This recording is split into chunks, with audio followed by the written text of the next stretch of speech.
श्री नर्मदा पुराण अध्याय 10वां। कल्प के अंत में नर्मदा की स्थिति का वर्णन। युधिष्ठिर ने पूछा, हे ऋषिवर, ऋषियों और तपस्वी महात्माओं से किस समय यह परम पूज्य नर्मदा विभाजित हुई? हे मुनीश्वर, आप मुझे इसे विस्तार से कहें। लोकों के प्रलय काल में जो कष्ट पैदा होता है उनके स्वरूप के बारे में भी बतलाएं।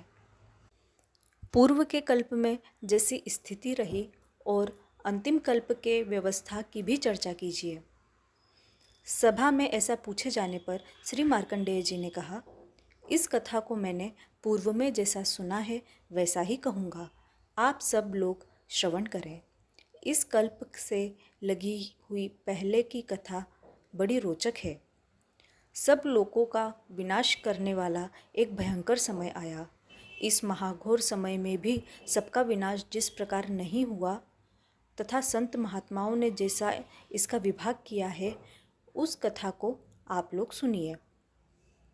ब्रह्मा जी का एक दिन बीतते ही प्रलय काल उपस्थित होने पर उनके मानस पुत्र साक्षात उन्हीं के समान श्रेष्ठ सनक, सनंदन, सनातन, सनत कुमार आदि महात्मा और दूसरे देवगण यम, इंद्र, वरुण आदि लोकपाल सभी लोकों के वृत्तांत में तत्पर लोक मर्यादा के संरक्षक अपने अधिकार के समय तक ठहरते हैं। तदंतर कल्पक्षय उपस्थित होने पर उनका श्रेष्ठ ज्ञान और आयु युग की व्यवस्था के अनुसार नष्ट हो जाती है। वे भूलोक को छोड़कर भूअर लोक को प्रस्थान करते हैं। स्वर्गलोक, जनलोक, तपोलोक इन लोकों को क्रमशः छोड़ते हुए सत्यलोक का आश्रय लेते हैं। युग सहस्र पर्यंत पुत्र पौत्रों से युक्त होकर जब तक जगत की सृष्टि हो तब तक सत्यलोक में रहते हैं। ब्रह्मा के पुत्र जो कोई प्रथम नहीं होते, वे त्रिलोकी को छोड़कर आधार रहित परम तत्व में प्रवेश करते हैं। उनके साथ ही जो अन्य तपस्वी ब्राह्मण होते हैं, वे ज्ञानी भी परम तत्व में प्रविष्ट होते हैं। यक्ष, राक्षस, पिशाच और दूसरे देवगण, ऋषि तथा दूसरे अन्य वर्ग तलवासी जीव भी भूमि के साथ ही दुखी हो जाते हैं। उस समय 100 वर्ष पर्यंत कहीं वर्षा न हुई। इससे वृक्षों, लताओं का विनाश हो गया। संसार का क्षय करने वाली यह भयंकर अनावृष्टि थी, तीनों लोकों को व्याकुल करने वाली, जिससे 7 समुद्र भी सूख गए। तब सभी लोग भूखे दशों दिशाओं में घूम रहे थे। अत्यंत दुखित लोग कंदमूल फलों से जी रहे थे। बड़े दुख से समुद्र, कुआं आदि के जल का उपभोग करते थे। वे सब समुद्र के साथ सूख गए। अल्प शक्ति वाले जीव पहले ही समाप्त हो गए। नदी, समुद्रों के सूखने पर कुरुक्षेत्र में रहने वाले 60,000 ऋषि, वानप्रस्थ व्रतधारी, दांतों से ही ओखली का कार्य करने वाले ब्राह्मण, तपस्वी, हिमालय के गहन गुहावासी ऋषि सभी भूख प्यास से व्याकुल होकर मेरे पास आकर करबद्ध होकर मुझसे बोले, हे महामुने, हम सब बहुत दुखी हैं। हम आपके साथ कहाँ चले जिससे हमारा जीवन यापन हो? हे श्रेष्ठ विप्र, आप बड़ी आयु वाले हैं। आप युग क्षय में भी शरीर नहीं त्यागते। भूत, वर्तमान और आगे होने वाला सब कुछ आपके हृदय में स्थित है। आप उसे जानते हैं। हे महाव्रतधारीन, हे पूज्य, हम लोग किस प्रकार समय बिताएंगे? सारा चराचर रूप जगत अनावृष्टि से नष्ट होकर दुखित हो रहा है। हे महाभाग, आप हमारी रक्षा करें जिससे हम विनष्ट न हों। तदंतर मन में कुछ विचार कर ब्राह्मणों से मैंने कहा, तुम लोग स्त्री पुत्रों के सहित कुरुक्षेत्र छोड़ दो। हम सब उत्तर दिशा छोड़कर सर्वोत्तम दक्षिण दिशा चलेंगे। नगर, ग्राम और छोटे ग्रामों, खेड़ों के सहित नगरों और बड़े शहरों से शोभित अनेक सिद्धों से सेवित नर्मदा के तट पर हम चलते हैं। श्री शंकर के अंग से उत्पन्न बड़े बड़े वृक्षों से व्याप्त महाभाग्यशालिनी उस नर्मदा का हम सब दर्शन करें।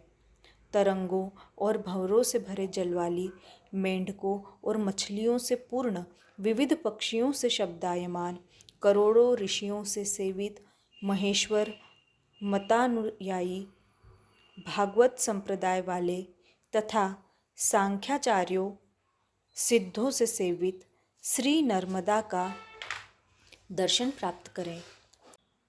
अनावृष्टि से डरे हुए नर्मदा के दोनों किनारों पर व्रत धारण करते हुए दिव्य आश्रम बनाए।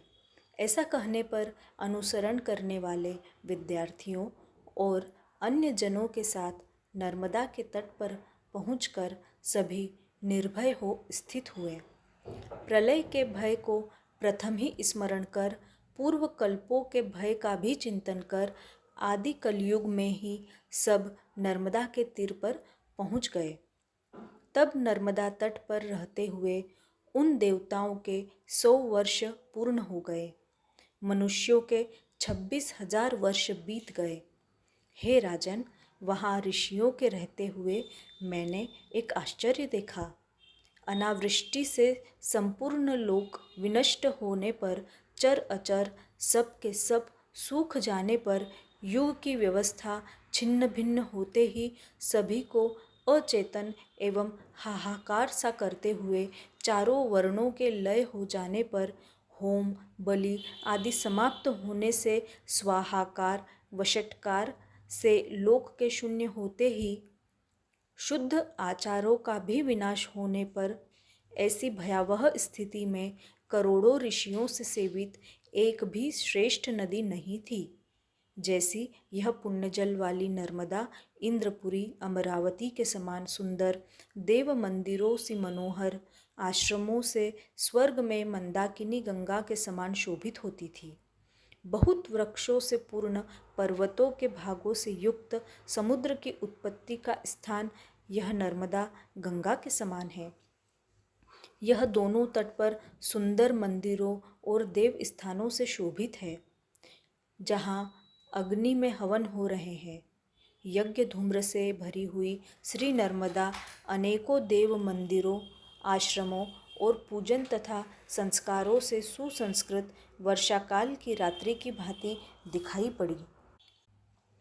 वह सब मनोरथों को सिद्ध करने वाली पुण्यदायिनी श्रेष्ठ नदी नर्मदा शोभा पा रही है।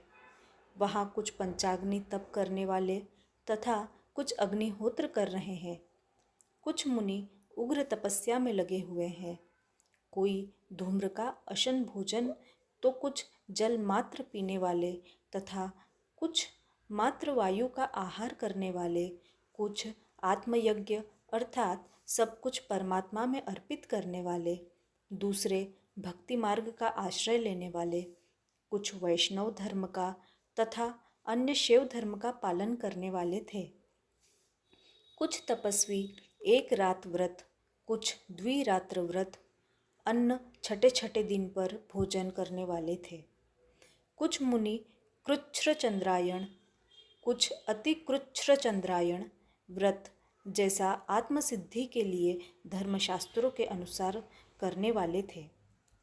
ऐसे तपस्वियों से नर्मदा शोभित हो रही है। भेद और अभेद दृष्टि से भगवान शंकर तथा विष्णु का जहाँ भजन पूजन हो रहा है, जिस पुरुष की जैसी श्रद्धा भक्ति होती है, महाभयंकर कलयुग में वैसे ही वे सिद्धि पाते हैं। भगवान मनुष्यों को जिस जिस देवता में जैसी भक्ति देते हैं, स्वभाव की एकता और भक्ति से अंतःकरण में पाकर उसी में वह विलीन होता है। जो पुरुष भेद दृष्टि से भक्ति करते हैं और जो महावृक्ष रूपी शंकर को छोड़कर शाखा रूपी अन्य देवों का अवलंबन करते हैं, वे संसार में अनेक योनियों में भटकते हुए पशु पक्षी आदि योनियों में जन्म पाते हैं।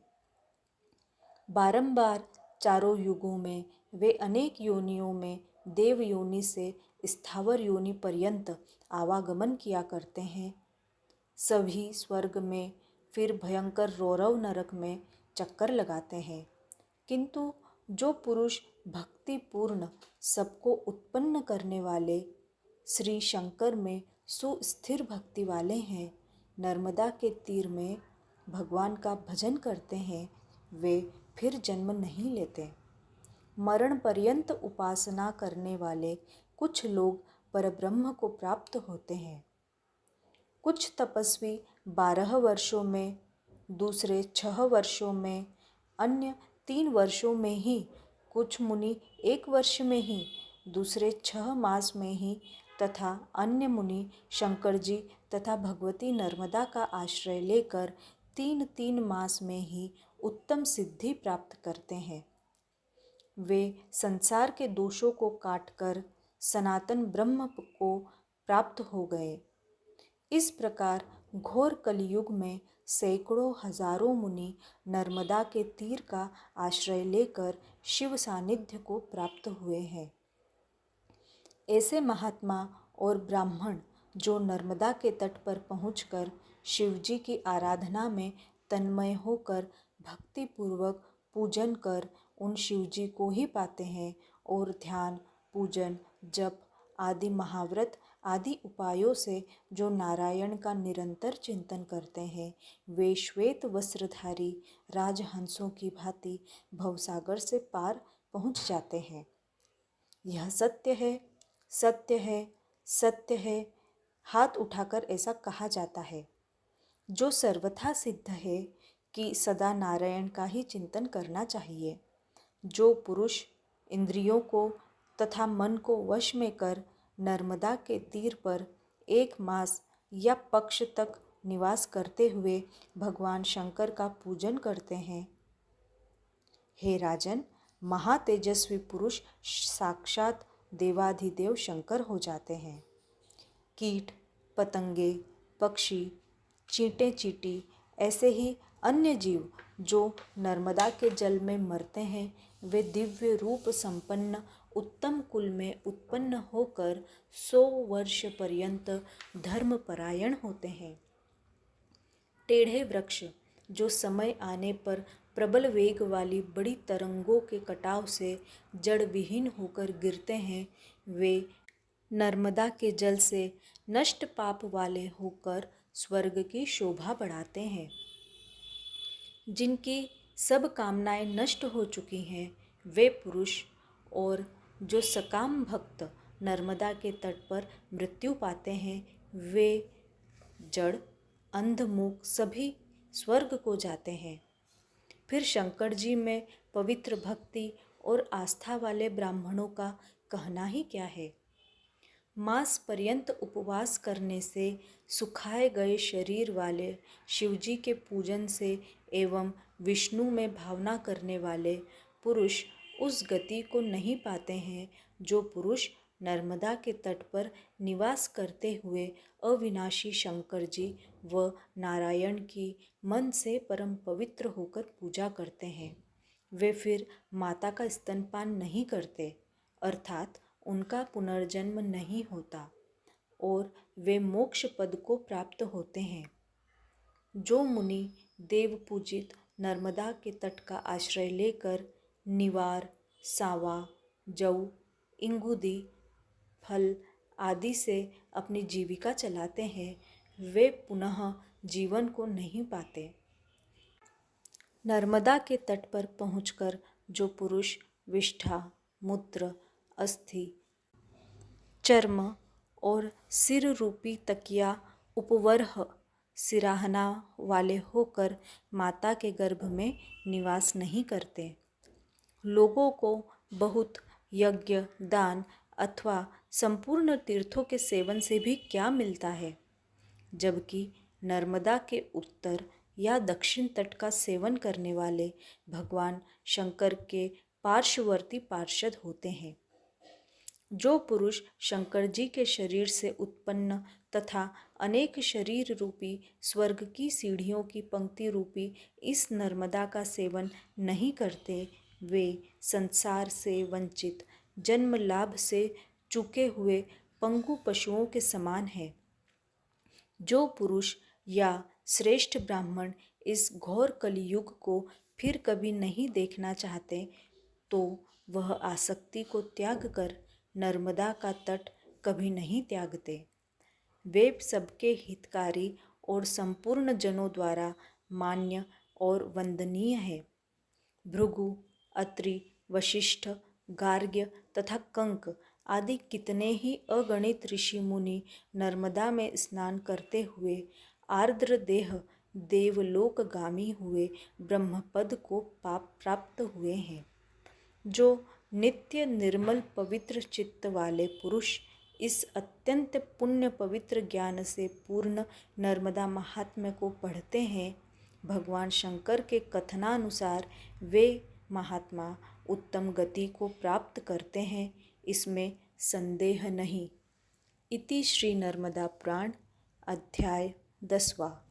नर्मदे हर, नर्मदे हर, नर्मदे हर।